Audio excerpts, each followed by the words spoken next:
मित्रों, प्रत्येक मनुष्य को अपने कर्मों का फल अवश्य ही भोगना पड़ता है और अपने जीवन में जो जैसे कर्म करता है उसे मृत्यु के बाद उन्हीं कर्मों के अनुसार जन्म मिलता है।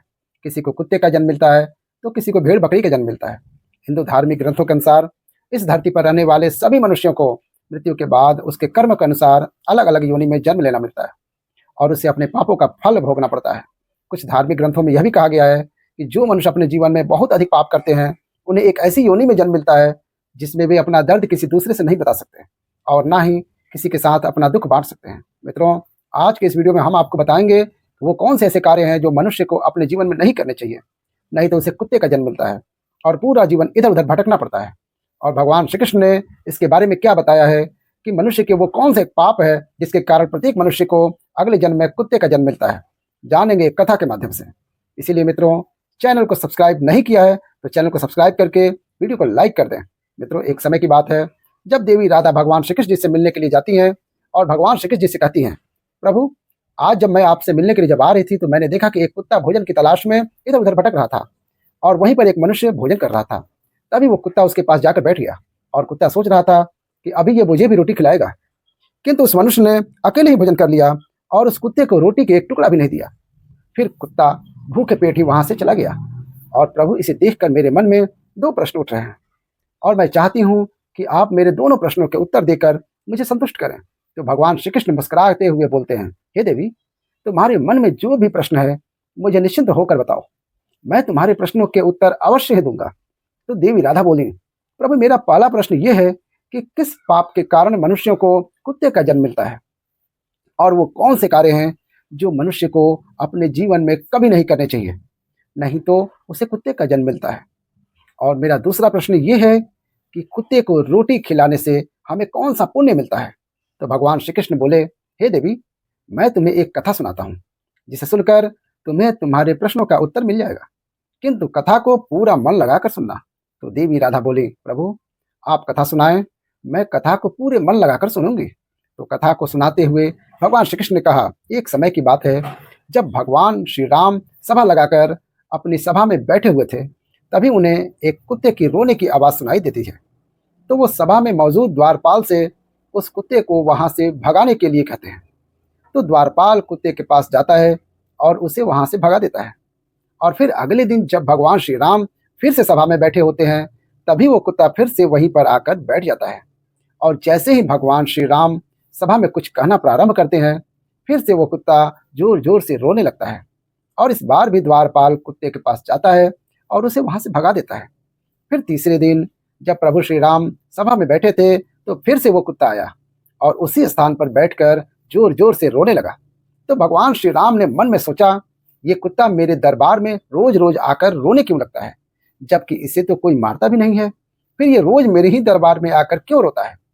फिर इतना सोचकर भगवान श्री राम ने द्वारपाल से कहा, उस कुत्ते को मेरे दरबार में लेकर आओ। तो द्वारपाल उस कुत्ते के पास जाते हैं और उससे कहते हैं, हे श्वान, तुम रोज यहाँ पर ही आकर क्यों रोते हो, चलो प्रभु श्री राम ने तुमको अपने दरबार में बुलाया है। तो कुत्ता बोला, हे मुनिवर, मैं एक कुत्ता हूँ और कुत्तों का मंदिर, राजभवन तथा रसोई घर, गौशाला जैसे पवित्र स्थानों पर जाना मना है, मुझे अपवित्र माना जाता है, इसलिए मैं प्रभु श्री राम के दरबार में नहीं जा सकता। तुम प्रभु श्री राम से जाकर कह दो, यदि उन्हें मुझसे मिलना है तो वो यहाँ पर आ जाएं, किंतु मैं वहां पर नहीं जा सकता। कुत्ते की यह बात सुनकर द्वारपाल प्रभु श्री राम के पास जाता है और कुत्ते द्वारा कही गई सारी बातें उन्हें बताता है। फिर भगवान श्री राम कुत्ते के पास आते हैं और कहते हैं, हे श्वान, तुम रोज मेरे दरबार में आकर क्यों रोते हो, क्या मेरे द्वारपाल ने आपको मारा है या फिर मुझसे कोई गलती हो गई है। तो कुत्ता बोला, नहीं प्रभु, नहीं आपसे कोई गलती हुई है, नहीं आपके द्वारपाल ने मुझे मारा है। तो भगवान राम ने कहा, फिर रोज तुम मेरे दरबार में आकर क्यों रोते हो। तो कुत्ता बोला, प्रभु, एक सन्यासी ने मुझे पत्थर से मारा है, जिसके कारण मेरा एक पैर टूट गया है और अब उससे सही से चला भी नहीं जाता है और मुझे बहुत पीड़ा भी हो रही है, इसीलिए प्रभु मैं आपके दरबार में आकर रोता हूँ। प्रभु, मैंने सुना है कि आप सबका न्याय करते हैं, तो मेरा भी प्रभु न्याय कीजिए और उस सन्यासी को सजा दीजिए। तो उस कुत्ते की इस बात को सुनकर प्रभु श्री राम बहुत अधिक दुखी हुए और अपने सैनिकों से कहा, उस सन्यासी को मेरे दरबार में लेकर आओ, मैं उसे अवश्य ही सजा दूंगा। फिर सैनिक जाते हैं और उस सन्यासी को प्रभु श्री राम के दरबार में लेकर आते हैं। फिर प्रभु श्री राम उस सन्यासी से कहते हैं, क्या ये जो कुत्ता बोल रहा है सत्य है? तुमने इस कुत्ते को पत्थर से मारा है, जिससे इसके पैर में बहुत अधिक चोट आई है, और अब इस कुत्ते को बहुत अधिक पीड़ा हो रही है, और यह ठीक से चल भी नहीं पा रहा है। इसने क्या अपराध कर दिया था जो तुमने इसे इतनी बड़ी सजा दी है कि इसका पैर ही तोड़ दिया है?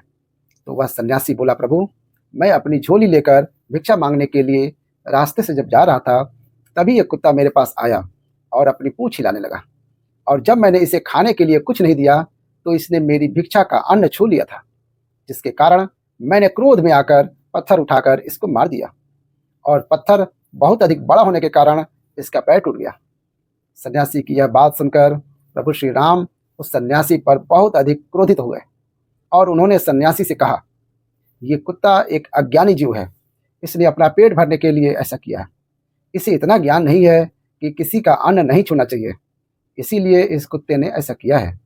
किंतु आप तो एक सन्यासी हैं, आपके अंदर तो ज्ञान है कि किसी भी जीव को इस तरह से नहीं मारना चाहिए, फिर भी आपने इस जीव को मारा है।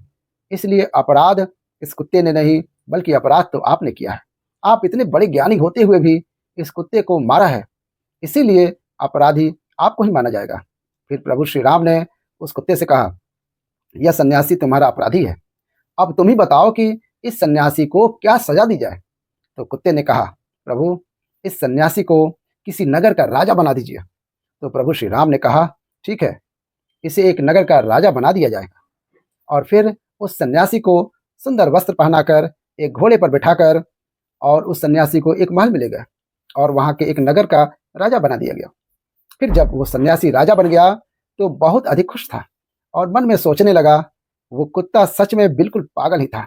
मैंने उसका पैर तोड़ दिया था और उसने मुझे सजा देने के बजाय मुझे इस नगर का राजा बना दिया। फिर यह बात किसी की समझ में नहीं आ रही थी कि उस कुत्ते ने सन्यासी को सजा देने के बजाय उसे नगर का राजा क्यों बना दिया। तो कुछ लोग इसी प्रश्न का उत्तर जानने के लिए प्रभु श्री राम के पास गए और प्रभु श्री राम से पूछने लगे, प्रभु, इस कुत्ते ने इस सन्यासी को सजा देने के बजाय महल का राजा क्यों बना दिया, जबकि उस सन्यासी ने कुत्ते का तो पैर तोड़ दिया था। तो इस कुत्ते को तो उस सन्यासी को सजा देनी थी। लोगों को ये बात सुनकर प्रभु श्री राम ने कहा, इस प्रश्न का उत्तर तो आप लोगों को वह कुत्ता ही दे सकता है कि आखिर उसने ऐसा क्यों किया। तब सभी लोग उस कुत्ते के पास गए और उस कुत्ते से पूछा, आपने उस सन्यासी के साथ ऐसा क्यों किया? उसे सजा देने के बजाय उसे एक नगर का राजा बना दिया, जबकि उसने तो तुम्हारा एक पैर तोड़ा था।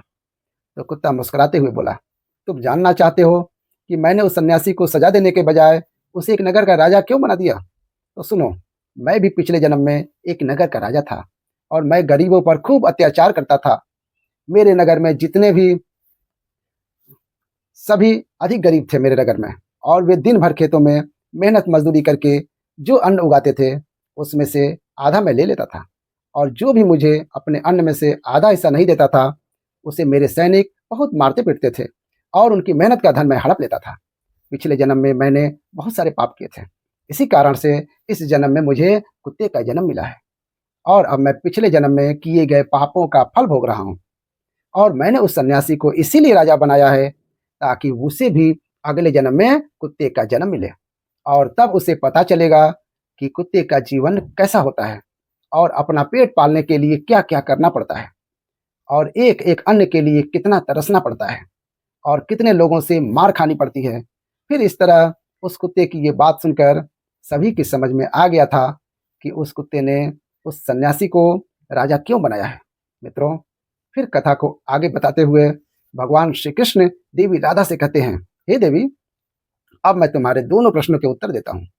तुम्हारा पहला प्रश्न था कि वो कौन से कार्य हैं जो एक मनुष्य को अपने जीवन में नहीं करने चाहिए, नहीं तो उसे कुत्ते का जन्म मिलता है।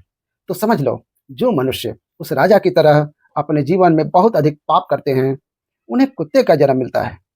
और तुम्हारा दूसरा प्रश्न था कि कुत्ते को रोटी खिलाने से हमें कौन सा पुण्य मिलता है। तो समझ लो, जो मनुष्य कुत्ते को भोजन कराता है उसे अपने जीवन में किए गए पापों से मुक्ति मिलती है तथा उसके जीवन में अनजाने में किए गए पाप नष्ट हो जाते हैं। इसीलिए प्रत्येक मनुष्य को कुत्ते तथा भिखारी को रोटी खिलानी चाहिए। फिर देवी राधा कहती हैं, प्रभु, पृथ्वी लोक पर कुछ मनुष्य ऐसे भी हैं जो द्वार पर आए कुत्ते को मार कर भगा देते हैं और कभी भी कुत्ते तथा गाय को रोटी नहीं खिलाते हैं, परंतु वो लोग पूजा पाठ बहुत अधिक करते हैं। तो क्या प्रभु ऐसे लोगों की पूजा ईश्वर स्वीकार करते हैं? तो भगवान श्री कृष्ण मुस्कुराकर बोले, ये वही लोग हैं जो गंगा जी में पाप धुलने के लिए जाते हैं और वहां से आते ही फिर से पाप करना शुरू कर देते हैं। तो देवी राधा कहती हैं, प्रभु क्या गंगा जी में स्नान करने से पाप नहीं धुलते हैं? तो भगवान श्री कृष्ण बोले, गंगा जी में वही पाप धुलते हैं जो अनजाने में हो जाते हैं। जानबूझकर किए गए पाप गंगा जी में नहीं धुलते। और गंगा जी में स्नान करने से वही मनुष्य पवित्र होता है जिसका मन साफ होता है और मन में कोई छल ना हो तथा मन में कोई गंदे विचार नहीं हो। और गंगा जी में छल कपट करने वाले और दूसरों की बहन बेटियों पर बुरी नजर रखने वालों को कुछ नहीं होता है। अंत में ऐसे लोगों का सर्वनाश ही होता है और प्रत्येक मनुष्य को अपने कर्मों का फल अवश्य ही मिलता है। मित्रों, आपको ये कथा कैसी लगी हमें कमेंट्स करके जरूर बताएं। तो बोलो राधे राधे, जय श्री कृष्णा, हर हर महादेव।